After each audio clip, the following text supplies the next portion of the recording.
Welcome back. Well, coming up next Tuesday, March 5th at Clubhouse 7, your social services department is going to be having a great seminar. It's called How to Keep Your Senior Costs Affordable. Today I have on the folks that are going to be presenting at that seminar. Chala Bashar, and you are an attorney at law and you specialize in living trusts and setting up all that kind of stuff that people kind of forget about sometimes that are important. Right. And I'd also like to welcome John Menzies-Clark, who is a CPA, and John has been on, we were talking, we think, I want to say a year ago, but you think it was about a couple years ago. I'm losing track. Yeah, but here. Instantly when he walked in, I remember him. Great to have you both here today. So, in general, keeping costs affordable for anyone is a challenge nowadays, but particularly for seniors. And of course, a lot of them may be on a fixed income, or they're on that fixed income, but also they have some sort of other source of income that's coming in from maybe some kind of annuities or some kind of investments that are bringing them a monthly income that's coming on with that. But needless to say, most of them are not making more income coming in, and that's where you folks are going to be here and talking about and how to control those costs, right? Right. Our goal is to help families have some kind of plan in advance to determine what's the financially most efficient way to be prepared for senior care.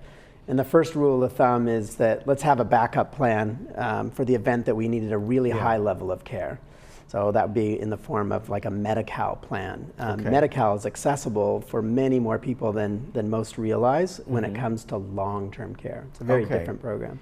Let me ask you with Medi-Cal, I seem to recall many, many years ago when my grandfather was on that he came out from Florida and moved up in the Bay Area with us, that he had to divest some of his holdings, some of his savings before he was eligible, because if you had too much, you may not be totally eligible. Is that still the case? California is the only state where we can still do Medi-Cal planning. The rest of the country has adopted tighter laws, but we haven't yet here in California. Okay, all right, so that's good to know. Now, one of the things that you're going to be talking about is the area of trust.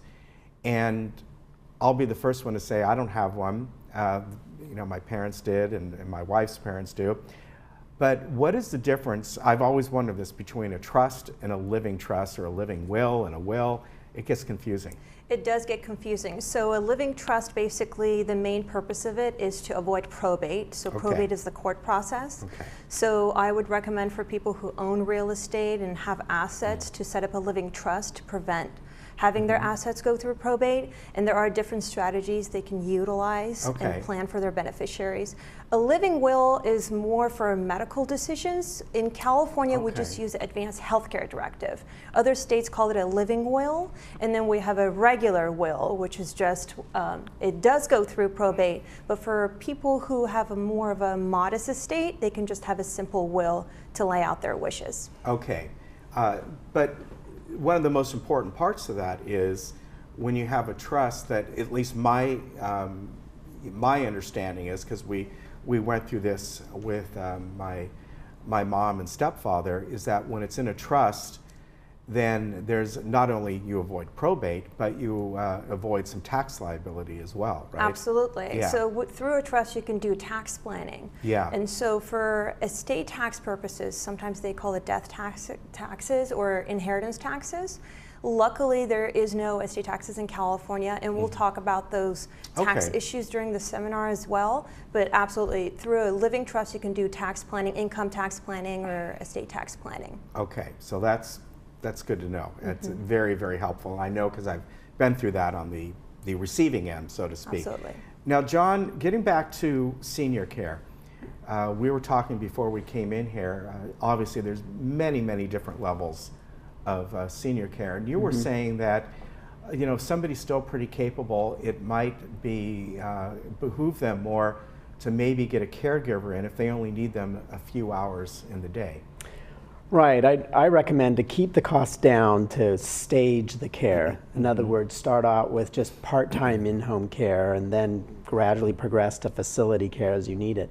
The general rule of thumb is that if you need no more than about 6 to 8 hours of care, it's financially more efficient to just do it as in-home care. Okay. But if your care needs surpass that, you need 24-hour care, then it's too expensive to do it as Right. in-home care, and you're better off in an assisted living facility or a board-in care.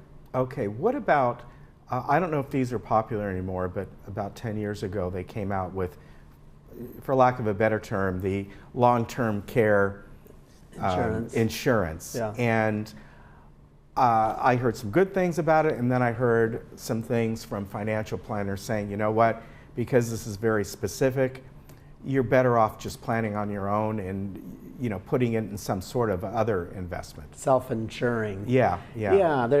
I've seen two new trends. One is let's first evaluate your resources to see if you could afford to cover your own costs with the equity in your house and with your savings. If you don't have enough there, then it's time to think about some of these other products. Okay. There are hybrid products out there now that are a combination of life insurance and long-term care insurance. I've heard of those, yes. I prefer those. It's one of those, if you don't ever use the long-term care insurance, you haven't lost everything that you've invested into the policy. Yeah. That's your beneficiaries actually get a death benefit. Okay. Chalo, let's get back to some of the stuff that you handle. What if someone does have something that's a little bit more complex in as far as what their holdings might be and putting that into a trust? Yes, there are people here that live on a fixed income, but there are also people here who maybe have other investments and properties and things like that. Mm-hmm. Can that be put into a family trust as well? Absolutely. Okay. So when you set up a living trust, you're supposed to put everything except for your retirement accounts into your trust. That includes any out-of-state properties also. So if you have a property in, let's say, Florida, you want to put it into your California trust. Yeah, a California trust is valid anywhere in the United States. Mm-hmm. The only thing you wouldn't put into your trust is your IRAs, 401ks. Those will remain in your name. Okay. You just want to make sure you have beneficiaries on those. Okay. Now, what if it it's too late? Someone passes away and their stuff is not in a trust yet. Mm-hmm. Is there a chance that something can be quickly done so you avoid probate? Unfortunately not. So not every estate will go through probate if the estate is worth less than $150,000, which is the California probate limit. It won't go through the whole court system, which is good. Mm-hmm. But for many of us in California who own real estate or have assets that are worth more than that, it will go through probate. There's nothing the family members can do to avoid that process. Okay. Yeah, so it's better to plan for it when you're healthy and you have the mental ability to plan it yourself. Okay. Now, what if one spouse dies and they either do or don't have a trust yet? Mm-hmm. Can that still be set up if the wife dies, the husband dies? Can now the remaining spouse set up a trust for the family? Are they still able to do that? Because they're still living. Absolutely, absolutely. Many of the time spouses own assets jointly. So let's say they own it as community property or joint tenancy. Usually when one spouse dies, it just by law goes to the other spouse, and at that point the surviving spouse can still do planning. Okay, all right, so that's good to know. So it's not too late. What about the cost to set up a trust? Is it pending how complicated it is? Yes, it does vary depending on whether or not the person is single or married. For married couples, it is a little bit higher because now there's more documents to prepare. But for a basic trust, it varies between $1,500 and if it's too complicated, then if there's too many deeds to prepare, then the cost can change accordingly. Okay. One last question to John, being that you are a CPA, and right now we're in tax season. Mm-hmm. When it comes to people who are on certain income levels, a fixed income, maybe they're just getting Social Security along with an income stream for some investment, should they see a professional? Is it, do they even have to pay taxes? I know my in-laws sometimes, they'll go, well, we don't even need to pay taxes. Mm-hmm. We have our investments, we take an income stream, and we get our Social Security. Yeah, if it was just Social Security, chances are they don't need to file. Okay. But it's the moment they started taking other income from retirement, IRAs or what have you, that increases their income, and it suddenly makes their Social Security partly taxable. Right, right. And now they're going to owe something. So yeah, there's a good chance they're going to have to file. But I recommend, if you're computer savvy, try doing it on something like a TurboTax kind of software. I'm not trying to take business away from you. No, I'm just... I don't specialize in doing tax returns. Oh, I do more of the planning for senior care.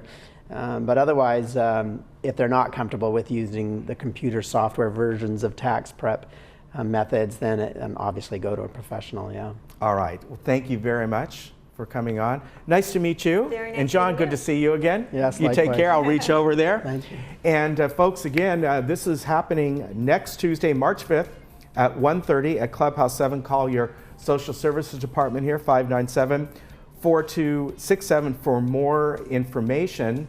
And it's limited space in Clubhouse 7, so I'm not sure. It doesn't say on the flyer here if they're taking names down or RSVP. But again, call 597-4267 to get more of that information. All right, we'll be right back.